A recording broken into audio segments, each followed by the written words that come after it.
welcome back to the studio. This week, colour wheels. If you haven't got one, you need one because it's what I used to paint this painting. It's full of complementary colours, some wonderful tree details, that amazing sky that was actually easier to do than expected. And at the very end, I pull off a magic trick. I move a mountain, then I set fire to everything. Well, not really, but you'll see if you watch right to the very end. Let's get on with the painting. So my painting this time is based upon this wonderful photograph of the Dolomites. I think I like this so much because, well, it's the contrasting colours, isn't it? You have these lovely oranges contrasting against the blues. They're complementary colours. Let's have a look at the colour wheel and see if we can work out why this has that appeal. And there's the proof. Blue and orange, they're complementary colours. They're opposite each other on the colour wheel. And if you don't have a colour wheel, you should really get one. It might sort of point you in the right direction when it comes to picking a reference photograph, something that really works well together. Now, I need to get something drawn onto my canvas, and for this I'm going to use a very old-fashioned method, which is to use thinned out oil paint, and I'm going to use odourless thinners, and it's going to dry very quickly. I just want to sketch it onto the canvas. So sit back and watch how I do that. It's a nice easy step and very fixable. The canvas I'm painting on is my usual. It's a piece of paper covered with 2 coats of grey gesso to seal up the surface, but you could use any size canvas you want. In this case it's 16 by 20. It's a nice size, fits well on screen. And the colours I'm going to be starting with, well, I put out 2 colours. There's a cat hair, off you go. Some Prussian blue and some black. And I've got a really small round sort of brush here to work with. I just want something I can sketch with. The other thing I need is some of this, and this is just some odourless thinners in a dish. Take a little drop, just a little touch, and I just want to make a sort of a nice sort of thinned out blue-grey colour. This is what's called midnight black. It's got a bit of a purplish tone. I'm going to tint it with a little touch of blue to make a nice blue-grey colour. And you see, you want to make it nice and juicy and wet and thinned. And I cut just down here, you can't see it, just off the edge of the screen there where that clip is. That's my reference photograph down there. And I keep it near to hand so that I can start to work out where things are going to go onto my painting. I'll bring the reference photograph up in the corner for you. Now, very obviously, the thing we want to work out is where these mountains are going to sit. And they're pretty much on the sort of halfway line, aren't they? They're in that section there. But the peak of the mountain, well, less than halfway for a change. So I'm going to just start off by making a little mark, something like that. And see, just make a little squiggle. And there's another little mountain in the background. And there's more little mountains over there. And they sort of go off the painting behind that tree. Ooh, about somewhere about there, I'm going to guess, just a little bit lower than halfway. And over here, another little mountain peak. It's about 1/3 the way across this side. I'm going to just rough that on there again. And that disappears off behind a lovely big squiggly old tree, doesn't it? Now, I said it's very fixable. So what I've got here is some baby wipes. And I'll take one of those out. Should have that prepared in advance, shouldn't I? Now, supposing you do something some completely terrible sorts of things, and you might be you do something like that, and you draw a face on your picture by complete mistake. You know, it happens, doesn't it? Pick up a baby wipe and rub it out. There you go. Don't like the tree, rub that out as well. See, just rubs off. Now, you can rub out bits of your painting, well, pretty much until it's completely bone dry. You can even rub it out a little while afterwards. In actual fact, you can kind of stand back from your painting, go away, get a cup of tea, come back and have another look at it and decide that you want to make some changes, and you can still rub it out. So this is a nice process of painting, and it's just very fixable. You can do some nice sketches. Again, I'm just refreshing my paint. Now let's refine the shape of this main peak, because there's sort of one peak there.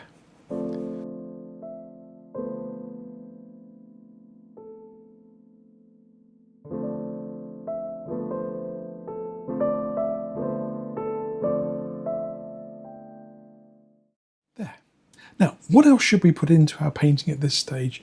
Do we need to think about putting in trees? Do we need to sort of sketch in a tree here, do you think? Or put in anything over there? Well, I don't think so, particularly in this particular instance.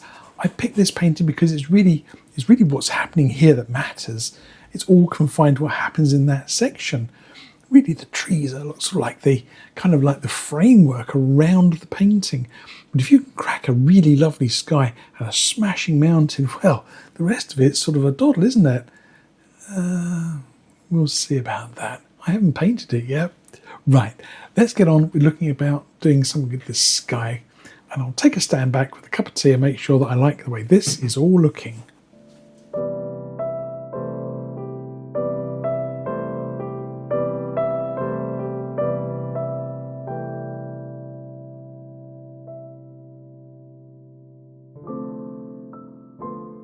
So you saw in that last little sequence I stood back and I did a few little adjustments here.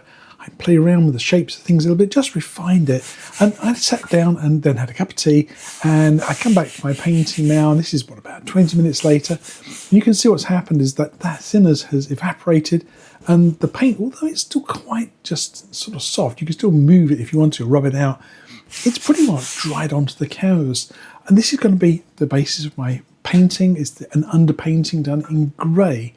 Now, this is a very old and traditional way of working, and I'm going to be using another method for painting my sky, which is something very much more sort of up to date in some respects. I'm going to be using this, and this is a Bob Ross product called Liquid White. I'm going to be painting the background of my sky in a wet on wet method made sort of popular and famous by Bob Ross. And I put my can a bit too far out of reach, but I'll show you the can I got this from. And this is like a very soft, sort of stiff sort of paint, a bit like whipped cream. And what I want to do is I want to apply a very thin, even coat just to my background sky. If you have a look at the little reference photograph I'll bring up in the corner, you can see there's lots of lovely, complicated looking clouds, but a soft pastel blue sky to the cool side of things, I feel. So I'm going to be using this to prepare my canvas so that I can blend all my colours on the canvas itself. And you just need to take a little bit of this and apply it very thinly to the painting. And then you want to test it. And for that I use my fingerprints. If I touch my canvas with a different finger in a different place, you can see I get different amounts. That one's about perfect, just about see my fingerprint. That one, well, looks a bit mean, and that one, a tiny bit heavy. So I went across my canvas in different places, and I wanted that sort of nice coverage for the whole of it. So I'll carry on adding the liquid white to my canvas, and I'm going to bring this down just to the tops of my mountain peaks. The bottom section is going to remain dry at this stage.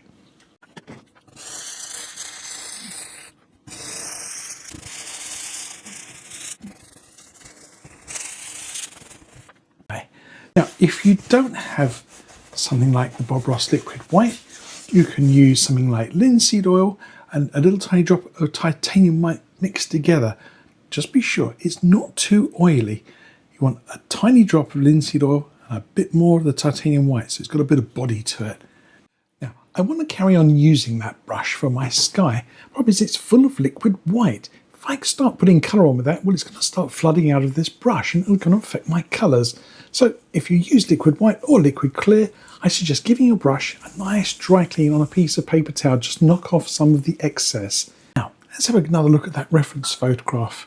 You can see that that sky is, well, it's a cool blue sky.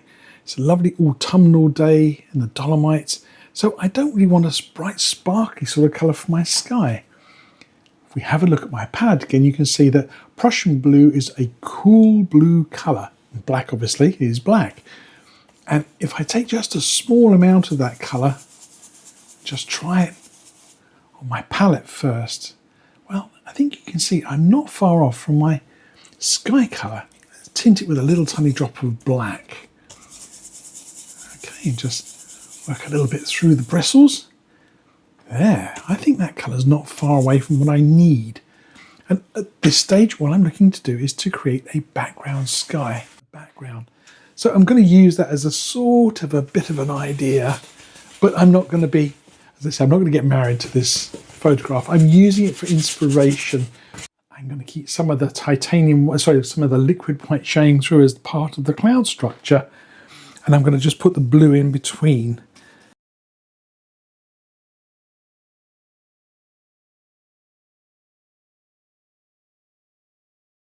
top tip for you, and this is probably one of the biggest tips I can give anybody who's starting to learn to paint, particularly in wet on wet style, is I have very little paint on my painting. A very thin amount of that liquid white and a tiny amount of blue, just a smidge, just enough to tint my sky. There is nothing, if I had to scrape this all off, I would barely have a little fingernail's worth of paint. My paint is thin, and you can see it is almost already starting to dry. And that's the important part about painting in oils when you're doing wet on wet. If you wanted to paint a nice cloud on top of this, it would stick easily. It wouldn't be fighting over a large amount of thick paint underneath, all waiting to jump off. So be parsimonious, be skinflint when it comes to putting colour onto your painting. Don't overdo it with the colours, with the thicknesses of paint. You're looking to just do enough colour to get the job done, but not overpaint it. Right, less yakking from me, and I think it's time I started thinking about painting some clouds, if it's right or not. And you can see if I bring up the reference picture here that I'm working from, I was too pale here, so I beefed that up a little bit, and there was a bit sort of missing colour in here, so I put a little bit of grey colour through there as well. So I just made small tweaks to the painting. Now, this sky, do you think it's realistic to try and paint exactly what's on this reference photograph? Because I don't. Just remember, 5 minutes after this photograph was taken, the sky looked different. So why be a slave to it? Take the elements you like and don't put anything else in. I think sometimes we get a bit slavish to our reference photographs. We start getting married to them. We start sort of trying to include every single little detail on here, and we ruin our paintings. When I'm painting these sorts of skies, I'm going to get my brushes organised here, folks. I'm going to use a couple of fan brushes for this. I think it's my old faithful with a bit chopped out of it. I didn't do that. So I'm not responsible for that. That came out of the packet like that, and I nearly sent it back, but it's actually been a really good brush. And a very, very soft synthetic blender. And those are the only two brushes I think I'm going to use for this painting. So if I have a quick look at my palette, see I put out some titanium white. Now this looks a little bit yellow under this light. I think it's just because it's the evening time and my light colouring is a little off. But this is cool titanium white paint. I'm going to go straight into that. I'm not going to add anything to it, because this is a very cool blue sky with very glassy white clouds. Now, let's say there's kind of a nice patch of light coming up in here.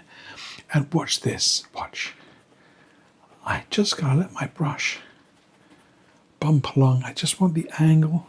It's gonna kind of go out over here. Okay, so that's all I'm looking for, is I'm looking for the direction. And look at that. With absolutely no care at all. I'm just going to let the brush do its thing. You can create the most dramatic clouds if you don't try too hard. Did you know that? Just letting my brush do its thing. Coming off the side, some nice long patterns. Now, as I say, I'm not going to be a slave to my sky. I'm going to try and imitate it as best I can. But, you know, if it doesn't come out exactly, well, that's fine. That is fine. Colour. There's a lovely band of something happening here as well. What do you reckon? Is it crazy enough? I think so.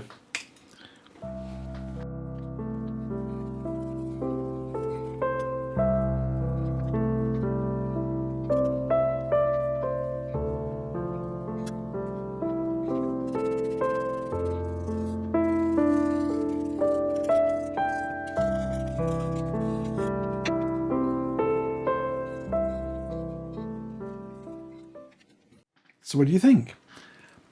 I painted this sky probably in a little under half an hour. And that's this, putting all these cloud shapes on. And I painted it quickly. And I painted it loose and I lift all of this little stuff in, all these little details in here, because I know if I sit and fiddle with it, I'll take away more than I add.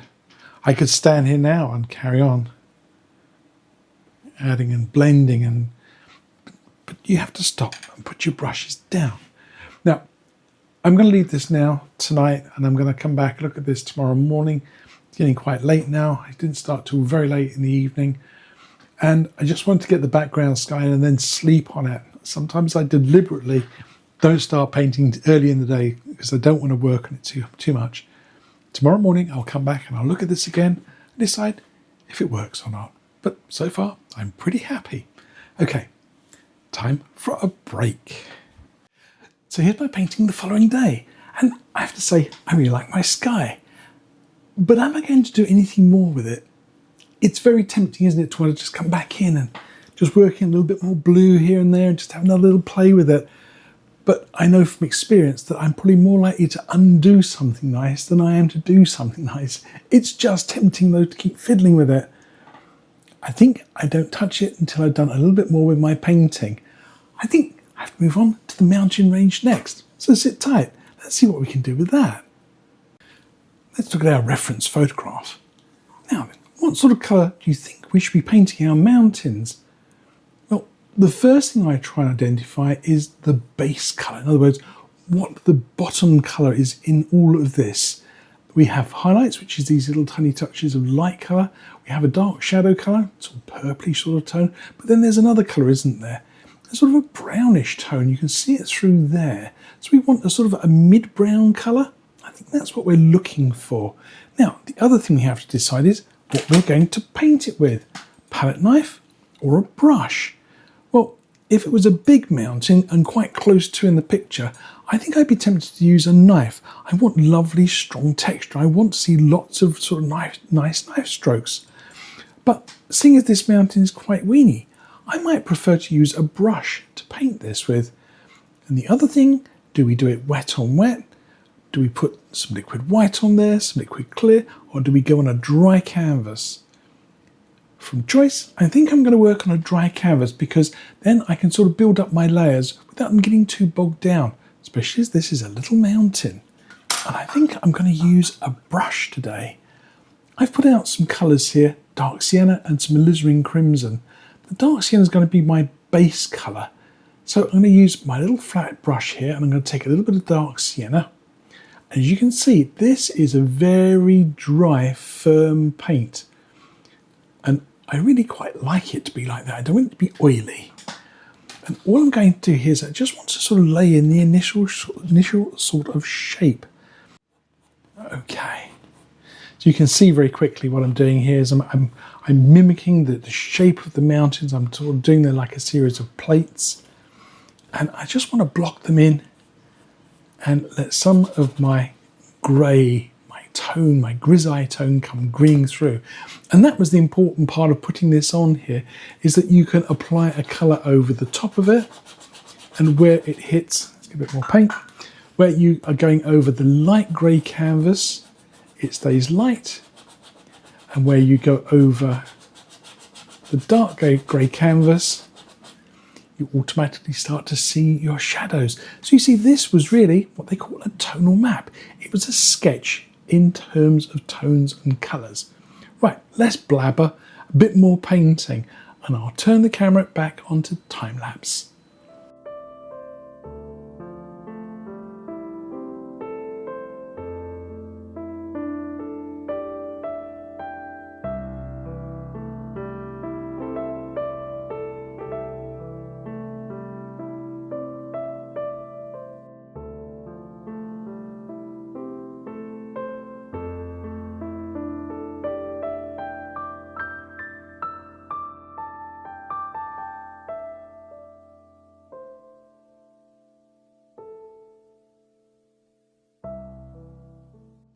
So you saw in that last little sequence, just using sienna, dark sienna, and the underpainting which I did, I managed to develop my little mountain into something almost believable. If you look at this, you can sort of understand the sorts of shapes I'm going for. Now, is it totally perfect? No, it's not, but it's pretty good. And as I say, that's just using one colour and then letting things grin through. So now you can see the value of using an underpainting to map out the positions of lights and darks in your mountain. For my shadow colour, I'm using lavender, and I'm going to mix it using some alizarin crimson and a little tiny touch of Prussian blue, just a tiny bit to start with. Just blend those into each other, and I want this to be slightly more to the blue side. I quite like a little purplish colour for my shadows, and for the highlights I'm going to use white. I'm going to tint it with a little bit of dark sienna. I don't really want pure white. There's no pure white mountain peaks, I don't think. Right, let's put some colour on the mountain. Seeing as I've already got a brush with some dark paint on it, I'm going to use that for my shadow colour as well. So the dark sienna will quickly be absorbed by the lavender. A little bit on the strong side. Let's put a little dab on here. And you can see instantly that, well, that's a bit too strong. It wants to be slightly more sort of murky looking. So we need to add a tiny drop of white. Not much, just a little touch of white into it, just to knock off the edge. Just drag that down. And maybe even a little touch more blue. Painting, you are continuously adjusting your colours. Don't just go with one flat colour. And we will just keep adjusting our colour as we go. And I'll do a little bit of this, and then I will take a stand back and decide whether I'm close enough or not. And if I'm not, then I'll make some adjustments, and I will keep adjusting my painting until I get it looking the way I want it to.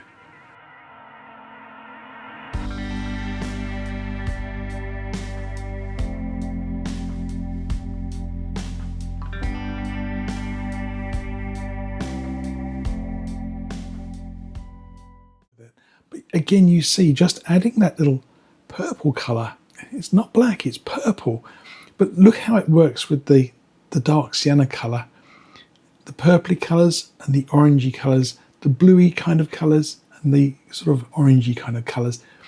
In the mountain, these again are complementary, exactly the same as it will be with the foliage and the background sky.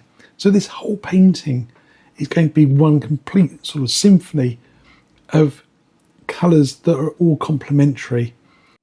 So I'll bring the little reference picture up in the corner again, and I want you to concentrate on the highlights. In other words, remember the light is coming from this direction, so it's the brightest of the colours here. And have a look at the colour. Is it pure white? Because at first glance you might be tempted just to put white on here, but I think it's the wrong colour. I think the colour I'm looking for is a slightly warmer colour. I'm going to use this is the same brush that I was using. I just washed it off and dried it thoroughly. I'm going to use a little titanium white, and I'm going to tint it with some ochre. And I also might bring in a little bit of the dark sienna. Now this is starting to dry on my palette, but I'm going to make a very, very soft coloured marble mix. In other words, it's predominantly white with a hint of sienna.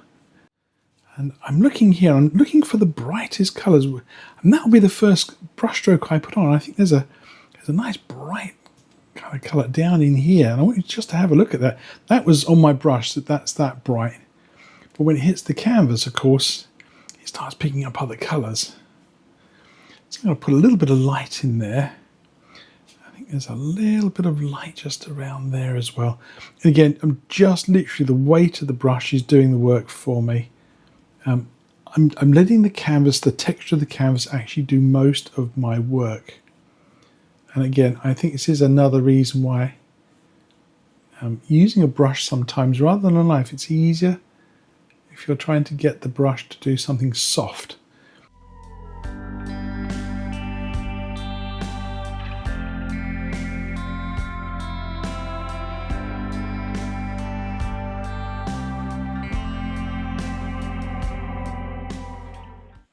And again, I just want to indicate a little bit of lightness just there. Not going mad though. So you see how easy it is to highlight this and then how easy it might be just to over highlight it. I might have just done that, but never mind. But let's figure these ones out. They're very, very, very, very pale purple colour. I'm going to just use that same brush. They're very indistinct. They're very pale purple back here. You can just about see them against the skyline. Let's be a little darker than that.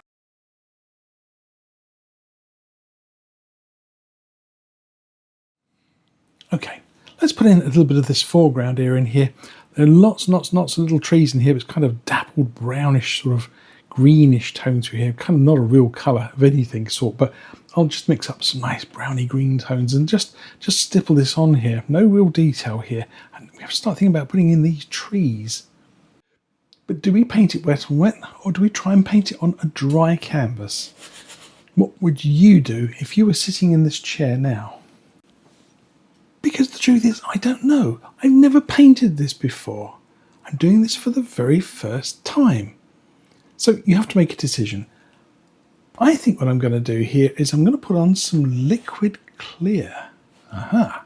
Because actually I want some of the greyness of the canvas coming through. I don't want to brighten this up too much. I want to darken it down. I want to make it subdued. So I'm going to use some of this Bob Ross liquid clear. I put out just the tiniest drop. You just about see it at the bottom of my dish there. And I've got an old brush. That would probably do half a canvas. Shift some colours around. And I can do a soft edge to it. I can actually make this quite nice and soft. There's this like big tree coming in there. Maybe a little skinny fir tree over this side here. So I'm not too worried about those parts of my painting. There's hardly any on there, but just enough to make the canvas slightly shiny. Just about to see it with my fingertip there. So the colour I'm going to use, well, I put out some yellow ochre and some sap green. I'm going to go into those two, and I want a nice green gold colour, maybe a touch of white with it. Okay, I'm sort of thinking about putting in a colour in over here. Again, not sure if it's the right colour. I'm going to just kind of start off with that colour there, and I don't think that's quite right. It needs to be a little bit more brown. Making texture. There are thousands of little trees in here now. This is looking way too yellow, but I don't care too much about that. I can make this darker. Making things darker is easy. Lightening things up is the challenge sometimes if you've put a lot of dark on there. And I'm just going to use my brush here just to kind of texture this up. Yeah, if you want to go darker than that, you could start adding purple into that. Would I start adding black into my green? Well, you could. You definitely could. But as we saw with the shadow colour in here, you can add some purple into your green colours and make some amazing dark greens. So sometimes the obvious colours are not always that obvious. And again, I'm looking at the reference here, and I'm looking at some of these shapes and patterns. You can sort of see how they kind of form down this hillside.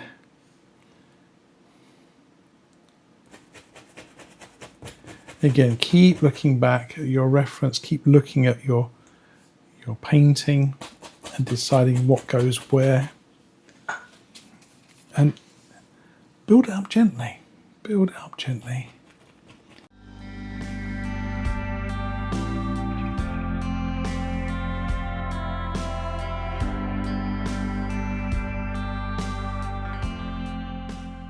Okay, as you can see, again, light shining from this direction, so I kept this part of my mountain bright, and I let it progressively get darker and darker and darker, and I used the reference photograph, and you see I've got the indications, some little valleys coming down here, some areas of dark over here. There's supposed to be a tree in here. I'm not sure if the tree's going to live there or not. So some of this is going to be covered up, and then we've got the other tree. So really kind of, it's just a bit of a filler in there.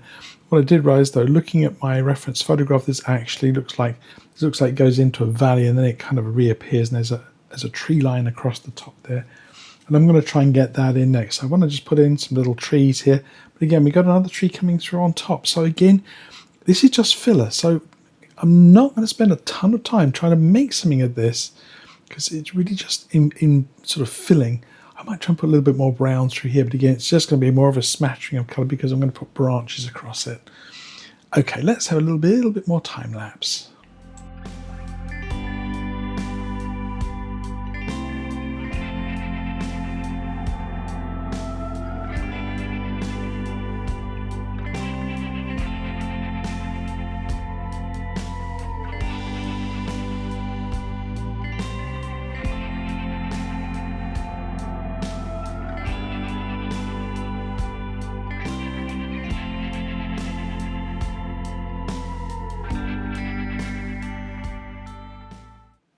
So in that last little bit of time lapse there, I had lots and lots of fun playing around with different colours, and I've expanded upon the idea. I've invented a few different things. I've added some little details that probably aren't there. I've put in little colours for trees that are not quite maybe that colour, and it doesn't matter. But look what I've done. Instead of just settling for a sort of a mere kind of like mishmash of different things, I've gone for some lovely texture. I've gone for some lighter shades, some darker shades. I dry cleaned my fan brush. I made a lovely orange colour, bright red, Indian yellow colour, and added little touches of white to it. And I put little pops of colour here and there. I want to enhance my mountain. I want to bring the mountain sort of up. Have a little fun with it. Remember, unless this is hanging on the wall next to your reference photograph, everyone's going to say, "Ooh, that's a lovely mountain painting," and they're going to just accept it and love it. Right, time to put in some big trees, I think. Look at that reference again. As I mentioned, these two orange trees pointing at the two mountain peaks, a little off-putting. And I'm very tempted to keep this little piece of open land through here and move this tree over to the right. There's obviously the tops of some other trees in here as well.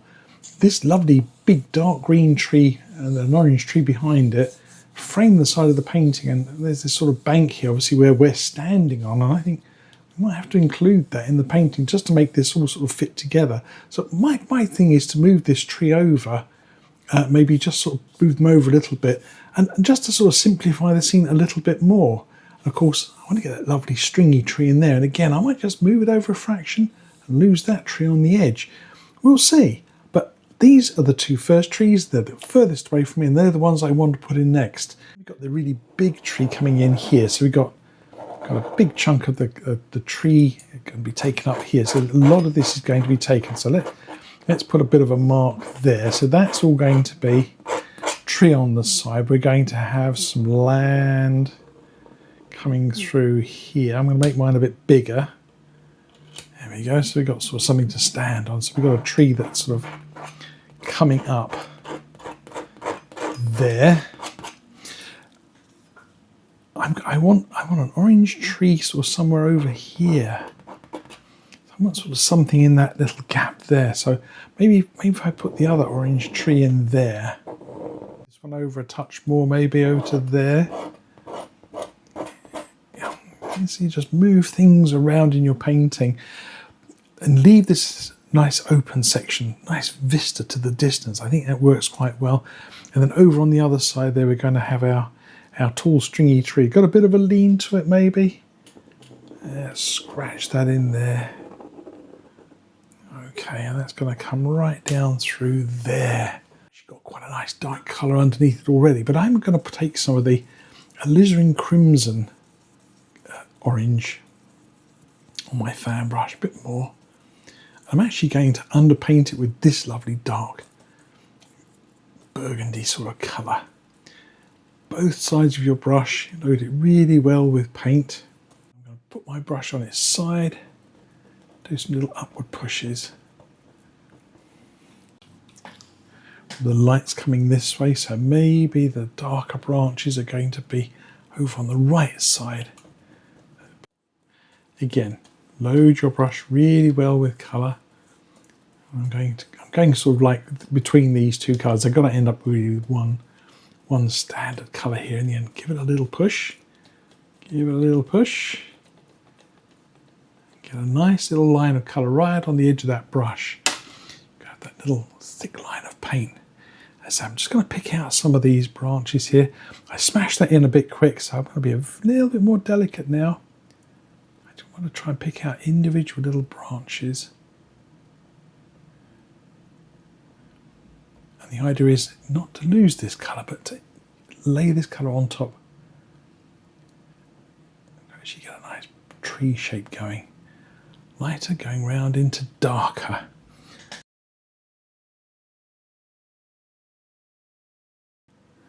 Now, is it bright enough? I don't know.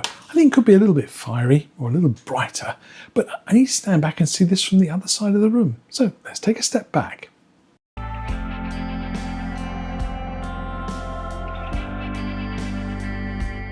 Now, I stood back and had a look at my tree. I thought it was really lovely and bright. Now I stood back and I think, well, it's actually not as bright as I thought it was. So I might have to tickle it up a little bit more. But I really want to concentrate on painting this big tree on the right. Now, when I tidied up, I kept all the lovely dark green colour we had for down in here. I want to underpaint my tree with it. And I've got a fan brush, clean dry one. And I'm going to go both sides through this lovely dark green colour. Now, this was originally a purple tone, which I made with alizarin crimson and Prussian blue. More Prussian blue than alizarin crimson.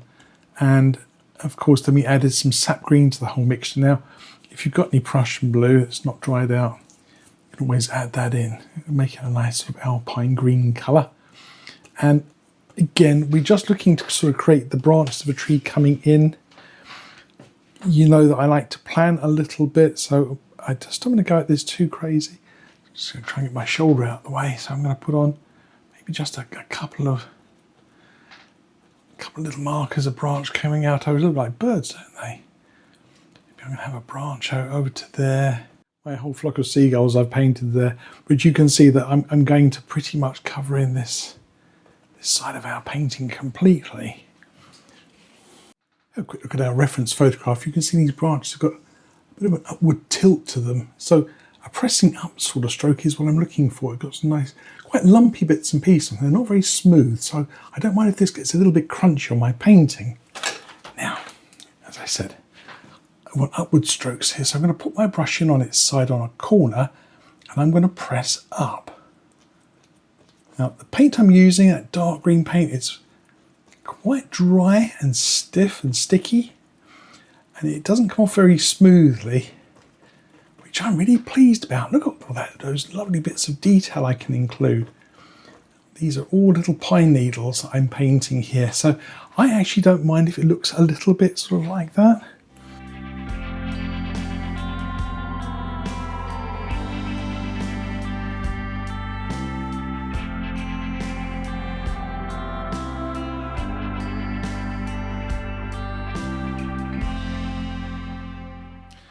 I think I want to add a few branches to my tree, so I've added a little drop of linseed oil to my dark sienna. Let's mix a little bit of black into it, and I'm going to use a Bob Ross liner brush here. Remember, roll the brush on its side and roll it to a nice point.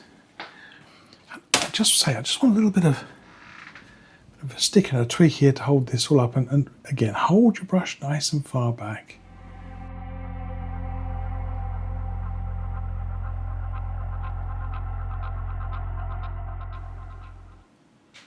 Okay, let's add a few little highlights to it. I've put that dark green fan brush to one side. I've got another spare fan brush here. Not in the best of condition, it's a bit sort of lopsided, but that'll do for doing some highlights. Again, there are not very many of them. Most of the dark green stays where it is. So here's the original green colour. I've put out yellow ochre, tiny touch of cadmium yellow, and I'm going to go mainly into those two colours for my highlights. Little touch of this, just a sort of an olivey green sort of colour looking at the reference picture. I'll bring that up in the other corner there. What do you reckon? Sort of an olive green. As you can see, it's a bit of a disgraceful old brush, but again, light coming through here to the side. So we're going to be just kind of hitting the tops of some of these branches. And I'm going to do the brightest side first. And as my colour gets more and more dirty, then I'll start doing some branches to the side here. And again, you're looking to hit probably no more than 30% of the tree. In other words, only about a third of this tree will actually change colour. The vast majority will stay dark. a little bit. And someone who's not done a lot of tree paintings, the temptation to want to just fill this up with highlights, gosh, it's really tempting, isn't it? But trust me, you want to hold back. You don't want to be putting in too much. You want to save the dark colours. I'm going to finish this last piece off, which just goes off the edge of the screen. So I will swing my brush around sometimes, and I will be slightly aiming upward just to put on a few different shaped branches. There we go. So by the time I've actually put this nice path in through here, I think that's going to work out well. There. Right, let's work on the other tree next. So I had a cup of tea and stood back from my painting. I really like what I've got going on here. What about this for a bit of a fluke? It's when I scraped off the paint there and it sort of made these funny looking marks. It looks just like a grass bank, doesn't it? Pure fluke. Didn't mean to do it, but maybe I'll claim it. But no, I think there's going to be a rocky path through there. But I want to move on to this tree next. As you can see, I've already sort of scraped out its position. And I'm going to paint the trunk with a filbert. And I'm going to double load it. So I'm going to go through dark sienna, put it on both sides. And I want to sort of go through a bit of a marble mix. I'm going to go through some light colour, maybe a little bit of yellow ochre. So I've got a light colour and I've got a dark colour. And see how this turns out. Now, we know the light's coming this way, right over here, so I want the lighter side on the left. So make sure you got the brush the right way around. My line's pretty straight. It's actually a pretty straight tree. And just rest it on the canvas and then drag it through. I'm not getting that dark sienna colour to come off, am I? What's gone wrong? Let's have another go. Put a bit more dark sienna on my brush. Now get it on the right side, mister. Yeah, there we go. Now I don't care if this is a little crunchy because there's lots of branches on this tree. I'm just trying to get the startings of something to work out. And what's happened is my dark sienna started to dry on the palette and it just doesn't want to come off my brush. It's okay. I'll just keep going. There we go. And as we come down here, I'm going to get in, lean on that right hand side a little more. I want to get my slightly thicker trunk.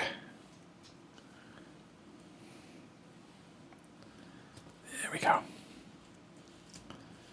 Okay, not bad.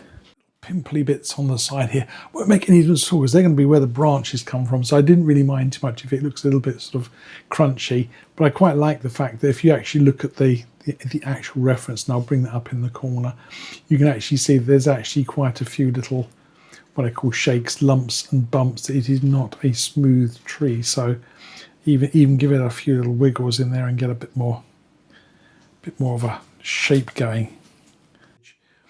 But I want to make sure I don't go too far across with them. So I've got some Van Dyke, sorry, I've got some dark sienna, a little bit of linseed oil on here, and I'm going to just put on a couple of sort of branches, just to sort of get some idea of distance. So they come out certainly over the tops of those little distant mountains there. So if I put on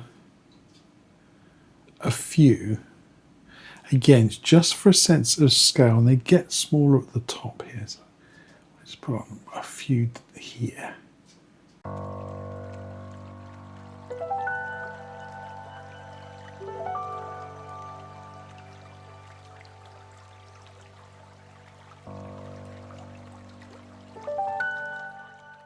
Now, when you look at the reference photograph, you see there's an awful lot of vegetation hanging from these branches, and well, I've got a choice of brushes here. I carry on trying to use a fan brush. Most looks fairly dark green, so I could try using the sort of broken up ends of my fan brush. And I've had a bit of a trial run on my palette. I've had a bit of a sort of a dab at it. I think that's going to get me quite a good sort of amount of foliage. But I've also got other brushes like this brush, which was a fan brush that I hacked up, and I used this for sort of doing speckles and spots and dots, but you can also use the side of it just to touch in some foliage. So I'm going to start off with this brush and see how we get on.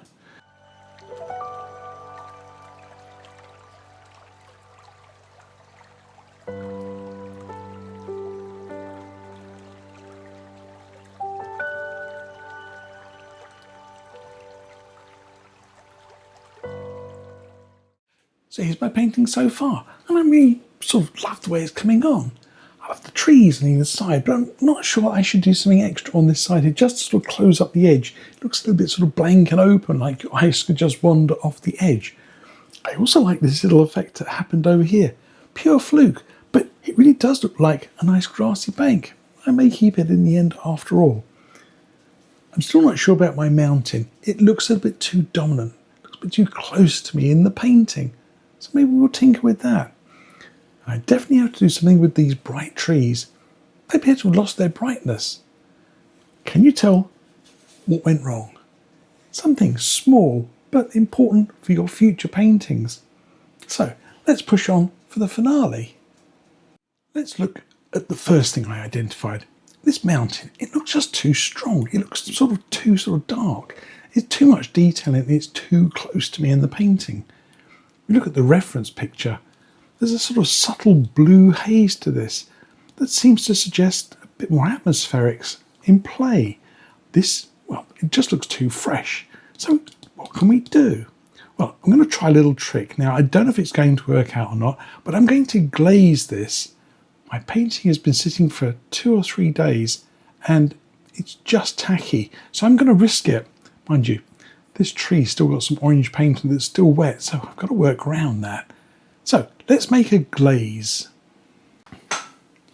On my palette, I've added a few drops of liquid clear. I have to work quickly because this is going to try and run away. And to that, I'm going to add some titanium white. But I want a very, very thin, glossy coat. And I'm going to tint it with a little touch of blue. Wow, it's a bit too strong, I think. So this is very much a case of just gently with this. I wiped my brush, it had a bit too much paint on it. Okay. Not the easiest thing to demonstrate with the palette. Okay, so I've got just a little touch of this very, very thin paint. And let's just glaze my painting and say this needs to be done when the painting is dry. So this is a bit risky, folks. So let's just take a little bit of this colour and drag it around on the painting. Do a little test. Particularly edges. What I'm going to do is I'm going to do half this mountain and then you're going to do a little comparison. So I'm going to go to that peak there. As you can already see, that whole section there is starting to become much more sort of subdued and quiet looking.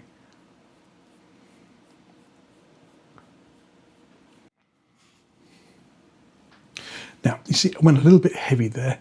I picked up a bit too much white and blue. So you see what happened is my little painting sort of was lost there under a bit of a fog. Now, see, because the painting underneath is dry enough, I can always use a cotton bud just to gently remove some of this paint. But you've got to go careful with this. Ideally, I would say you shouldn't really try to do this with a painting that's been anything less than several weeks drying, so I'm really pushing my luck with this. There we go. So I'm just trying to lift off some of that glaze.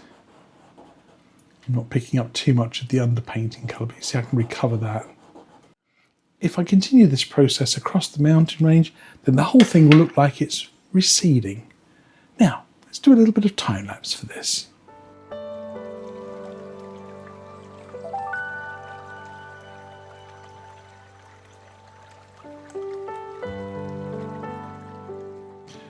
So what do you think now of my mountain? I'll bring up a copy of a photograph of the original mountain before I started glazing it, but you can see the obvious effect. I've managed to push my mountain back in my painting. I've managed to give it that kind of nice or soft murkiness without losing any of the detail. I kind of feel that I want to add a little bit more of a sparkle on here, maybe a little bit of golden sunshine. By pushing my luck, I know, but let's give it a try. A tiny touch of Indian yellow, a little touch of white, and a little touch of Bob Ross liquid clear, just to do a little bit of a light glaze here. And I'm talking literally touching a couple of edges here. There's blue and white in there, so I can't really go mad with this, because otherwise I'm going to end up with, well, a bit of a green mountain here. But I can just pick out the odd spot and speck. And you shouldn't be afraid to go back and look at a painting and decide whether it needs a little something extra, a bit of an artistic license, I think. But it needs to be done gently and very gradually. Just small changes. Don't go ploughing into it with lots of colour.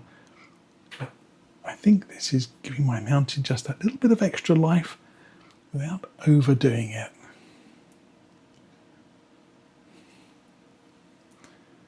And that dark edge there looks a little strange, doesn't it? Where it meets the sky.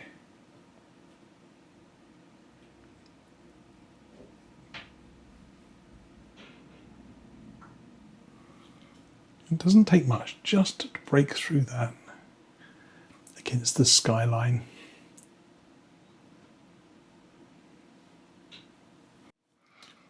And that's it. Just a little burst of colour. Now, on to the next challenge. Trees. Putting a bit of fire into them. So, the question I asked was, why don't my trees stand out? Why don't they jump off the canvas? You see, I've seen these sorts of trees before, on my own paintings and on others. And the reason why is because of the colours I chose. Bright red, lovely. Indian yellow, lovely. But Indian yellow is a semi-transparent colour, which means when teamed up with red, it makes an orange, but it's an almost transparent orange. It doesn't have enough sort of strength, it doesn't have enough opacity to stop the background grinning through. We used a little bit of alizarin crimson under this tree, and that has toned the whole tree down. It lacks the fire. So we need to mix up a colour made of cadmium yellow and bright red. And yes, you could make Indian yellow and add some white to it to see if you can get the paint to be a little bit more opaque. But invariably, you want to be using something like a cadmium colour. And here we can make ourselves a beautiful bright orange colour. I've added a little tiny drop of white to it just to give it that little extra something. And we can blend this with reds to make a slightly more orangey red colour as well. The good thing is though, is that this colour will go on and it's opaque and not transparent, and so the colour will remain completely vibrant. But I just want to pick out just a few little tiny touches of orange. If I do just a few, you'll see how this colour stands out. And again, I might just do a little piece of the tree just to show you what's happening. Do just a few little touches here and there. I'll do the top half, but I won't touch the bottom half. You can sort of see from there downwards, it's a little bit dull, but from there upwards, boy, that jumps.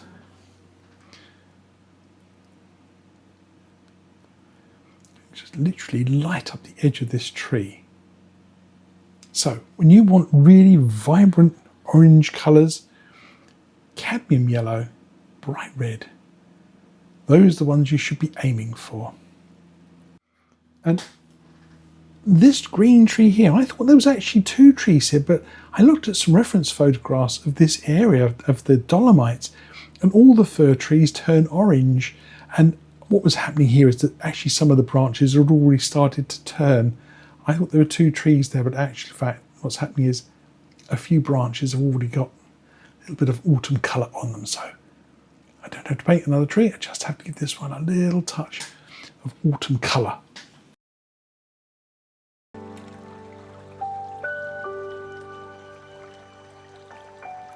We could easily overdo this.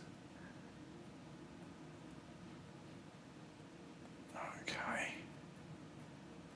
We'll put some of that colour against the blue of the sky. Doesn't that really stand out now? And of course, I want to put a little bit of this colour on this tree as well, because it looks a little bit sort of dull. So I'm going to go back over a few of these little boughs and add some orangey reds into here.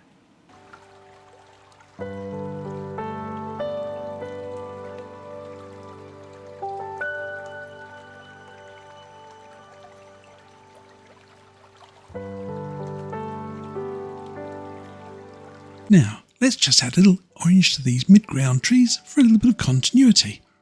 And with that, I think we've got a finished painting.